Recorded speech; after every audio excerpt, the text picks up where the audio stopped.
படித்து முடிச்சுட்டு ஏதாவது சின்னதாக பிஸ்னஸ் பண்ணலாம் அப்படின்னு வீட்டில் அப்பா கொஞ்சம் ஹெல்ப் பண்ணுங்கப்பா அப்படின்னு கேட்டேன். பணம்லாம் எதுவும் இல்லைடா, வேலைக்கு போய் சம்பாதிக்கிற வழியை பாருன்ட்டாரு.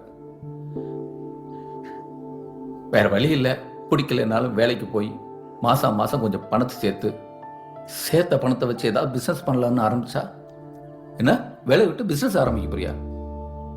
பிஸ்னஸ் பண்ணுறவனுக்கு எவன்டா பொண்ணு கொடுப்பான்?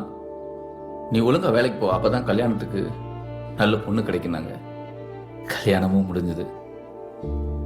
என் ஒய்ஃபு கிட்ட இப்போ ஏதாவது பண்ணலான்ட்டு, மா ஒரு ரெஸ்டாரண்ட் ஆரம்பிக்க போகிறோமான்னு. பைத்தியம் முடிச்சிருக்கான்னு கேட்குறா. சாஃப்ட்வேருக்கும் ரெஸ்டாரண்ட்டுக்கும் என்ன சம்பந்தம்? அதெல்லாம் சரிப்பட்டு வராதுன்ட்டா.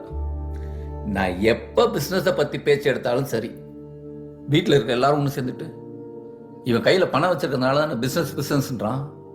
நீ முதல்ல ஒரு வீட்டை வாங்கு, அப்போ தான் 4 பேர் நம்மளை மதிப்பாங்கன்னு சொல்லி இருக்கிற பணத்தை எல்லாம் போட்டு இனிஷியல் பேமெண்ட் காட்ட வச்சு வீட்டை வாங்க வச்சுட்டாங்க.